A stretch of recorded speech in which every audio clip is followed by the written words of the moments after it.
But sometimes that medium-sized black dog has only one picture that we got, and it never has been updated, and we've never had any shares, and we've never had any more like video content of this dog actually like enjoying the world or playing with another dog where people could see themselves having that dog.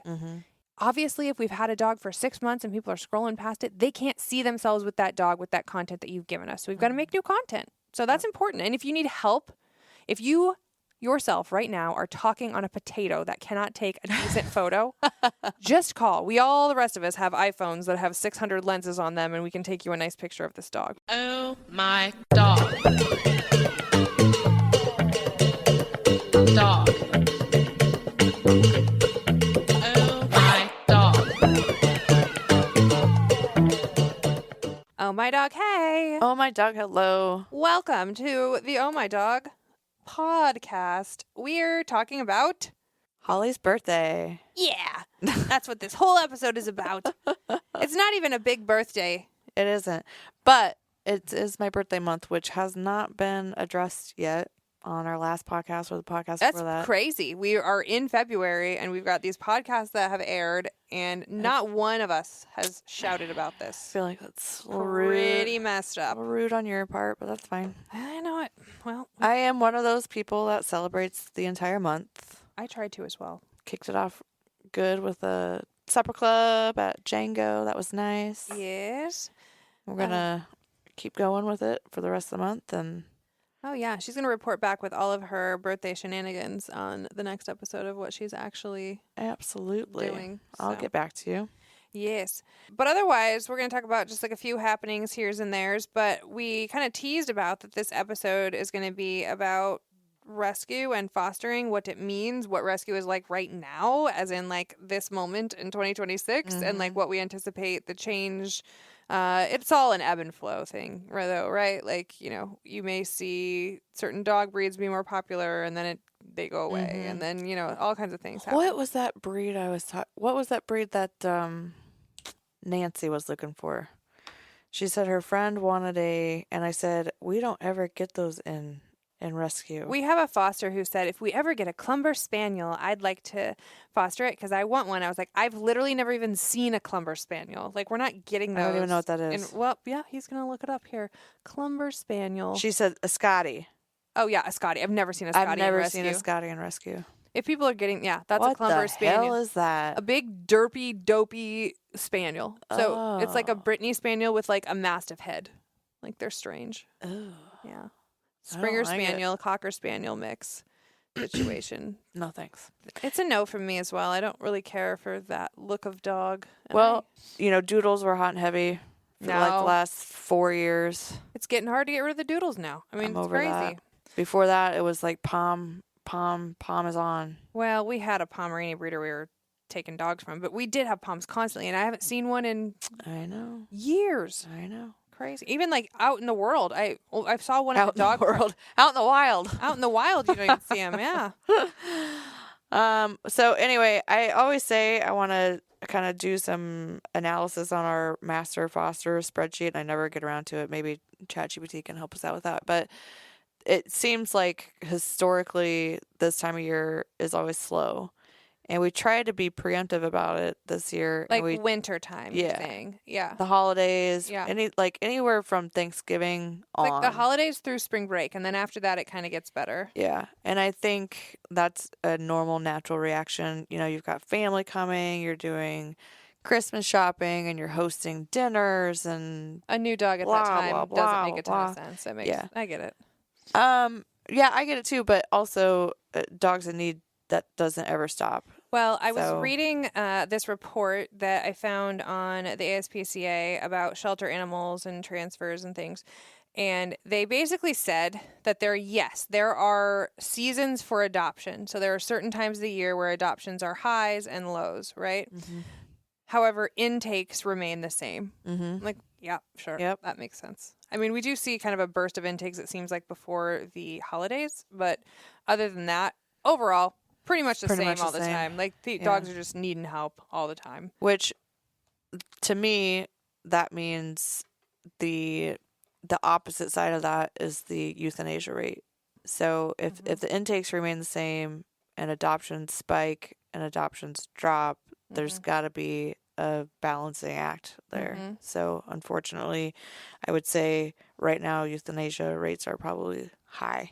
I think they are definitely high. I mean, I lightly mentioned this before, but the ARL the Animal Rescue League of Iowa in Des Moines had the highest number of adoptions that they've ever had, which I will tell you means they also probably had, I don't know this for a fact, so I'm not going to say one way or another, but like shelters like that, when they have those high numbers, probably means that there's high numbers of the negative side of things too, right? It just means that there's way more dogs coming through the shelter than there ever has Supply been and before. demand. Yeah. So we wanted to kind of talk about fostering, and because we know that our fosters are listening to us, we hope you are anyway. We know when we don't post, we hear from you.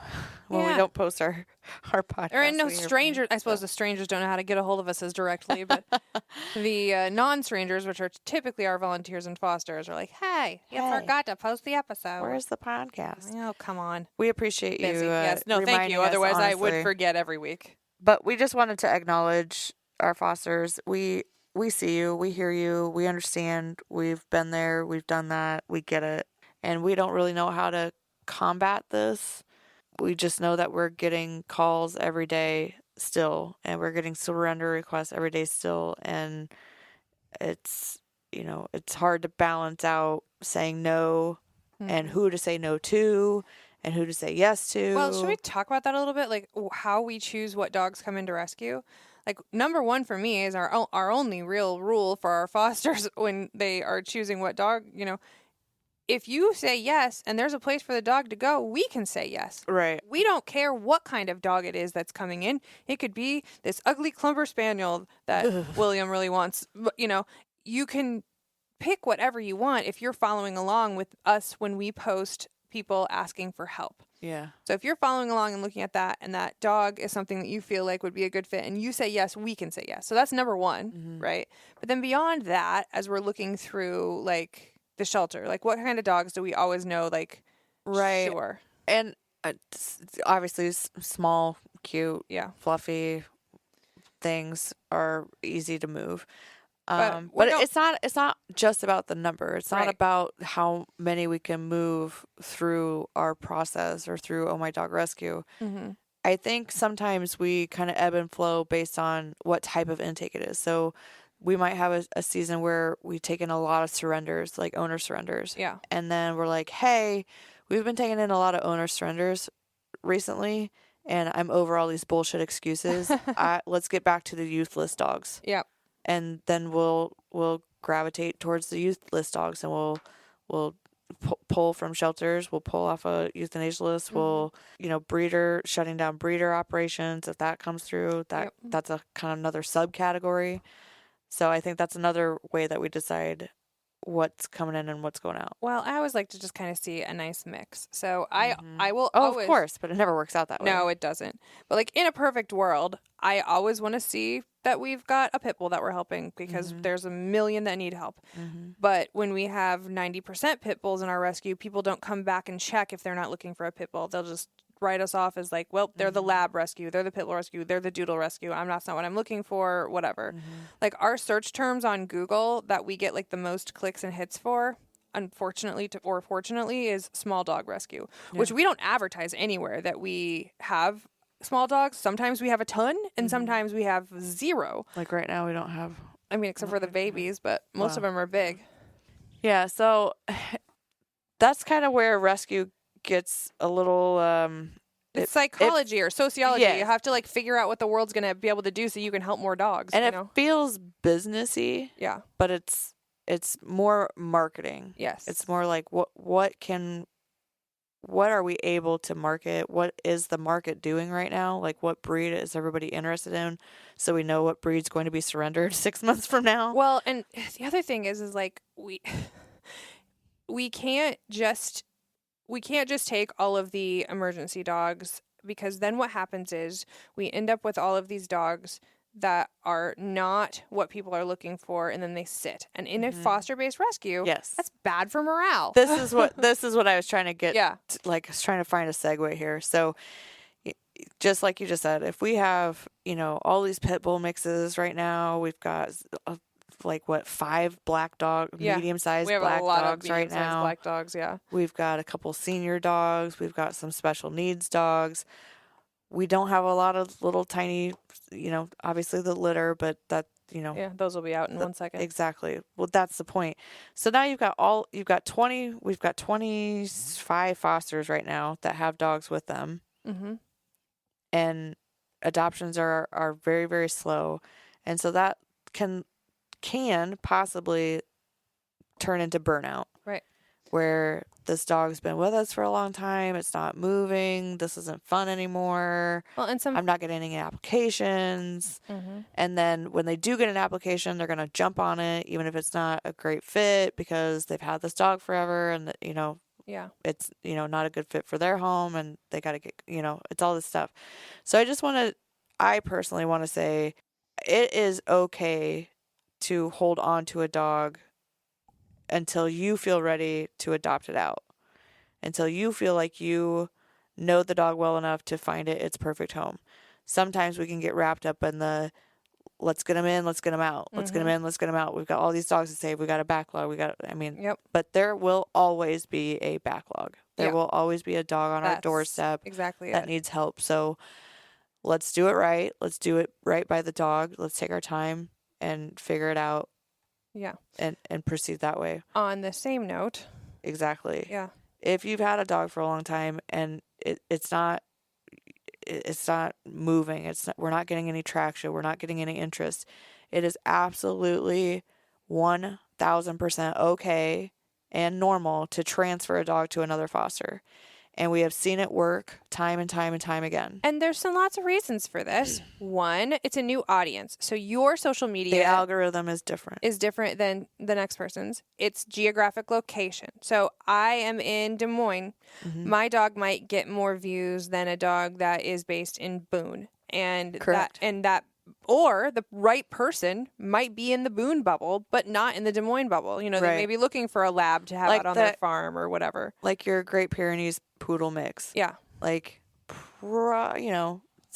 somebody in Des Moines is probably not looking for a Great Pyrenees. Right. Right. You're going to find that, in my mind, and this, I'm probably stereotyping people here, but, that's kind of a farm dog, guard dog breed. Can be, yeah. And so when somebody is searching for Great Pyrenees in Boone County, if there's and they come across 1 mile away, yeah, done, right. There you go. Yeah, exactly.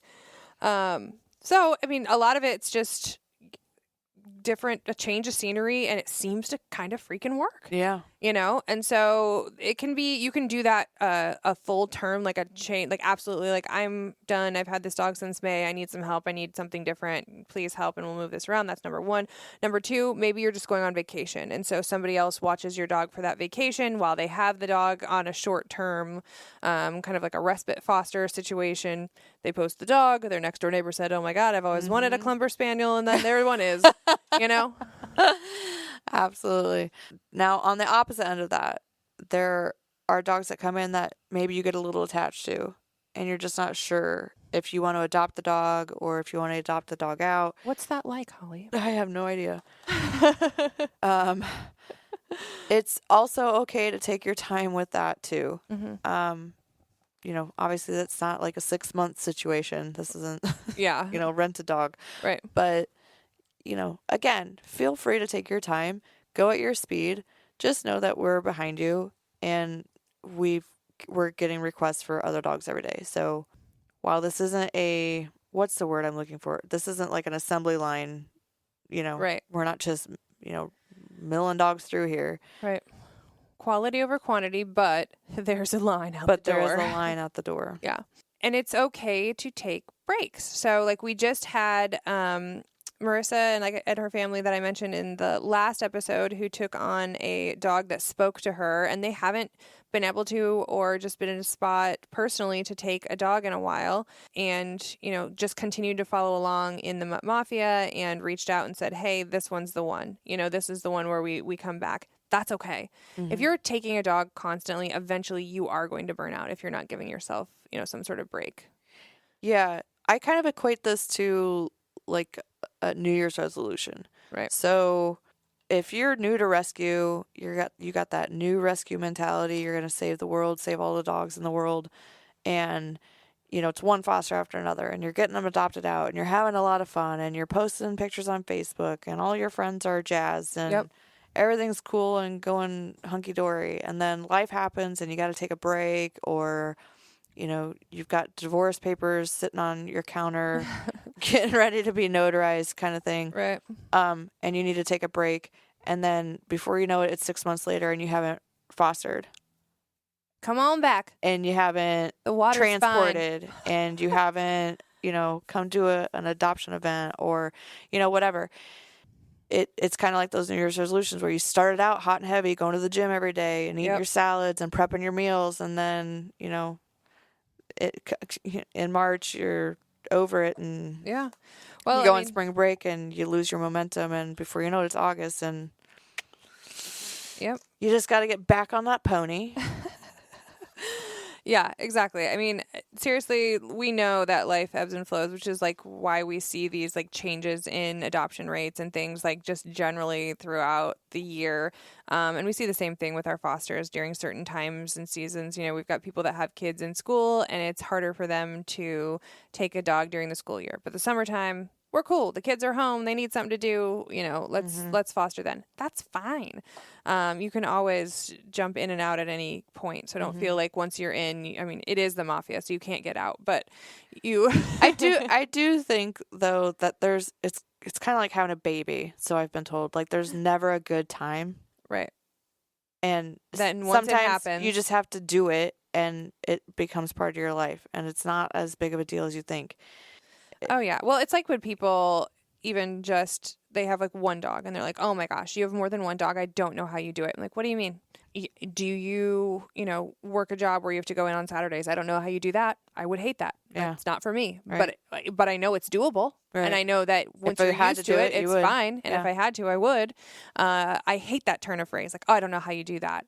Oh, for the love of Pete. What do you mean? It's because that's what my life has been like, that's my norm. So there's nothing, that's just you telling me that you think I'm crazy, which I might be, but still. Well, it's a polite way of saying I don't align with your lifestyle. Right. That's fine.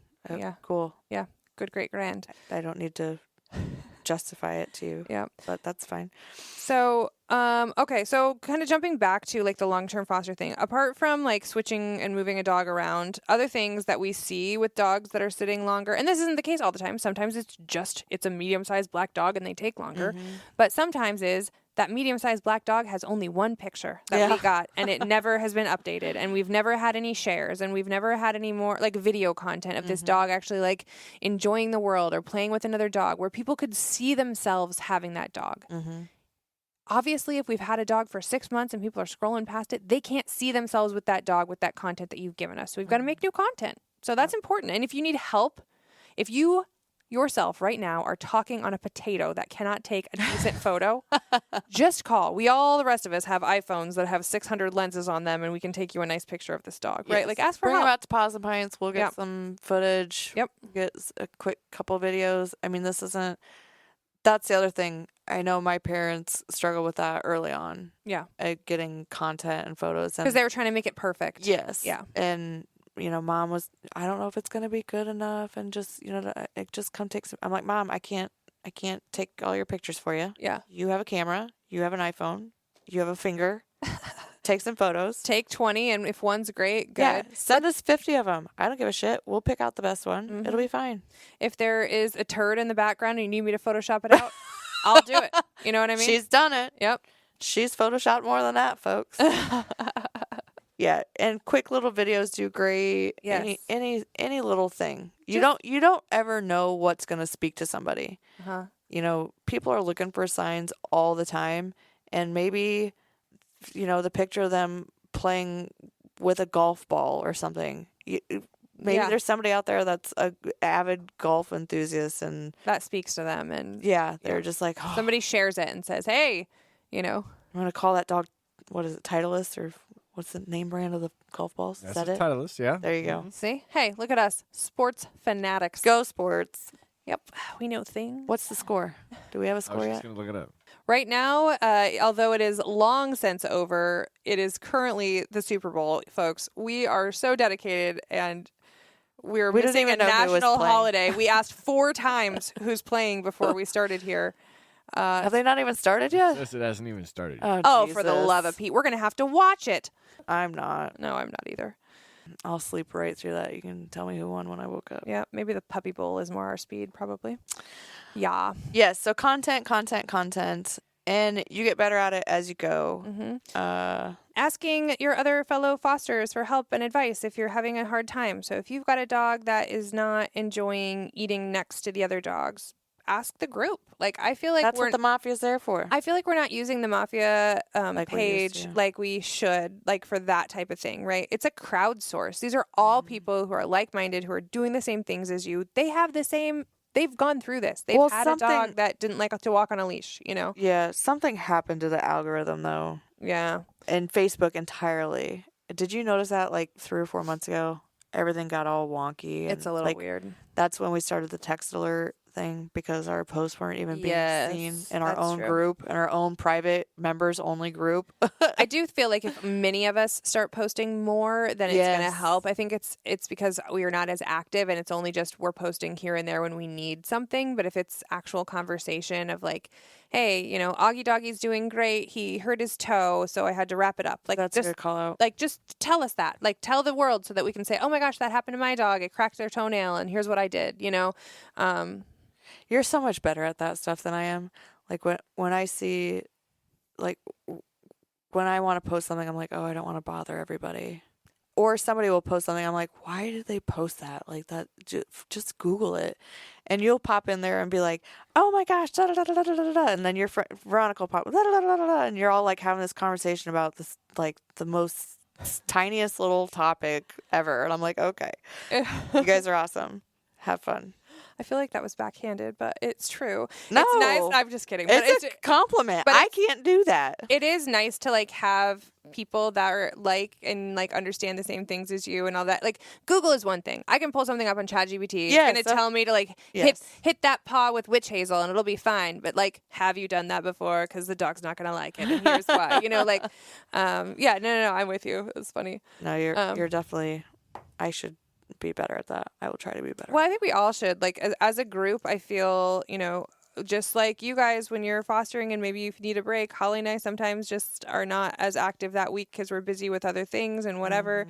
And so if we can all lean on each other and, you know, use each other as resources, I think that makes us all stronger and the dogs get out the door quicker and are cared for better and all the things. It's just good. And you never know who's in the mafia that knows somebody that knows somebody. So if you're listening to this and you are a member of the Mutt Mafia, go ahead and post a picture Of your current foster and ask a question or tell something about them or your personal dog. Let's just get that algorithm humming up again. Yeah, we got to start posting more. You and I can do that too. And you could just say right on there, just listen to your podcast. Here's my post. Yep. That'd be great. Big love. Yep. And then the more that we're like actually communicating and liking and talking on those things, then when we've got big important things like SOS emergencies, then we're actually going to see them. Like I think we'll play the game, Mark. We'll play the game. If you are on the fence about adopting your foster, the surest way to do that is to get an application. Surest way to figure that out is to get an application. So Yep. Once that application hits your inbox, you will immediately know if you are intended to adopt that dog yourself. Yes. So don't be nervous.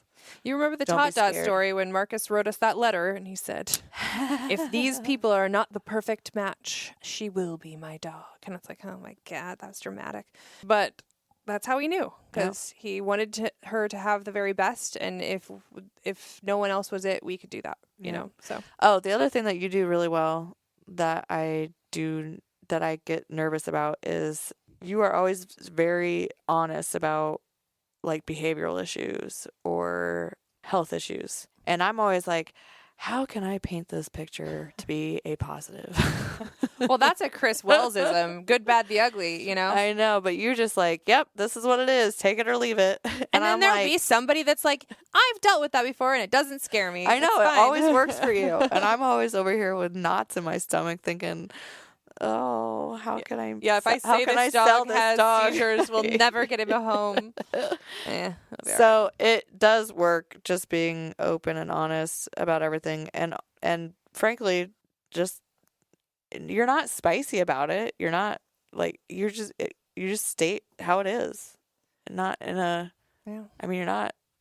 Though I I will. don't know what the word I'm looking for is. Like- You just do it, and that's it, and it's very good, and it works. Well, thank you. People tell me all the time that I am very. What's the word that they use? And I'm like, I don't understand why you're saying that. And then I'm gonna say it, and you're gonna be like, yeah, I guess that's true. What's the word I was trying? Like when somebody is intimidating. They use the word intimidating, and I think it's because I don't have like a filter, and I'm just like, nope, this is how it is. Here's how it goes or whatever. People tell me that all the time too, and I always say, am I intimidating or are you intimidated? Because there's a difference. That's true. That's true.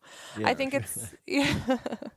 Just imagine watching their wheels spin through their eyeballs. Oh my god! Yeah. And then it goes ding. Yeah. She Like, really- wait, Fries are done. wait a minute. Very good. What do you got going on here?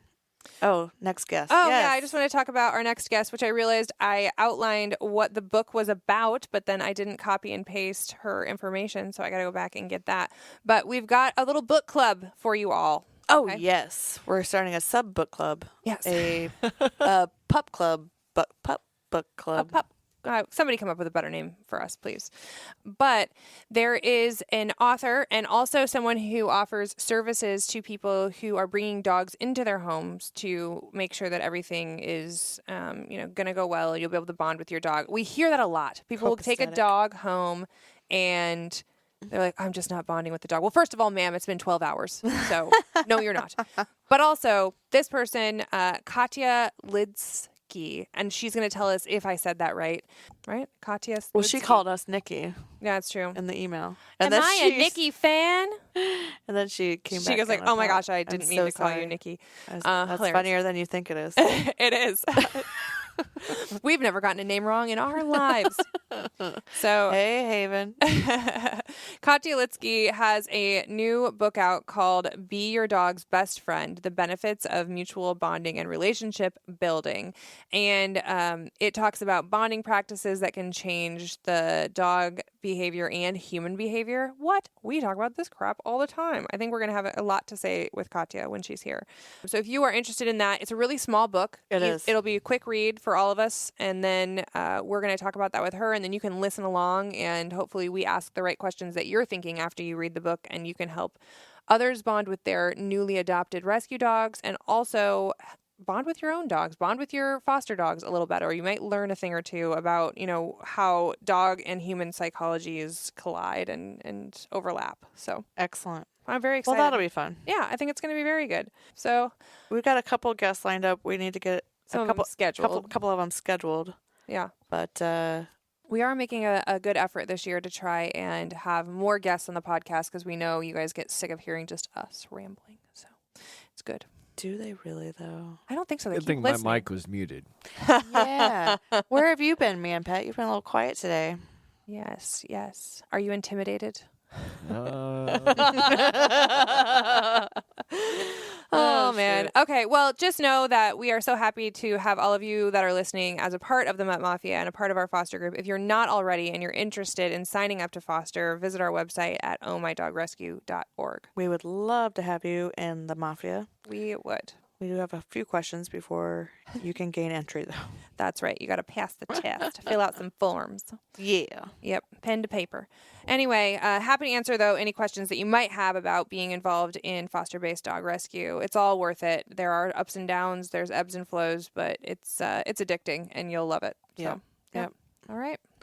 Until then. We'll figure it out. Oh my dog. What I mean when I see, what I see, what I feel, when I dream, when I be, I'm a freak, what up? Oh, what up? Everybody look at me when I'm free, when I feel, what I see, when I do it, I'm a freak, what up?